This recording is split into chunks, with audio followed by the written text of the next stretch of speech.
నువ్వు నిజంగా మనశ్శాంతిగా ఉండాలంటే ఫస్ట్ ఆఫ్ ఆల్ నువ్వు మనశ్శాంతిగా ఉండాలంటే నీ టాక్సిక్ రిలేషన్షిప్ని మెయింటైన్ చేయకండి. మన కష్టాలని కన్నీళ్ళని మనం బాధలో ఉన్నప్పుడు వెక్కిరించే వాళ్ళని బాగా అయింది అనుకునే వాళ్ళని అలాంటి రిలేషన్షిప్స్ ఏవైనా సరే దూరం పెట్టేసేయండి ఫస్ట్ ఆఫ్ ఆల్. అలాంటి వాళ్ళు పక్కన ఉన్నంత వరకు మనకి అన్ని డిసప్పాయింట్మెంట్స్ అంతే. మనం బాధపడుతుంటే వాళ్ళు చూసి బాధపడాలి.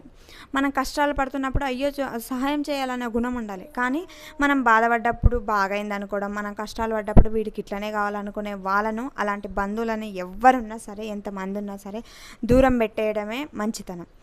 మనశ్శాంతి ఉండాలంటే ఫస్ట్ పిచ్చి కేసెస్ని అన్నీ దూరం పెట్టండి. మంచి వాతావరణాన్ని అలవాటు చేసుకోండి. అంటే మెడిటేషన్ యోగాలు అవన్నీ చేయకపోయినా పర్వాలేదులే, కానీ ఇలాంటి పనికిమాలిన బంధుత్వాలను దూరం పెట్టడమే మంచిది. బంధుత్వాలు అంటే అప్పట్లో ఎట్లుంటుండే అంటే అసలు అమ్మమ్మ వాళ్ళు వీళ్ళు చెప్తుంటే మా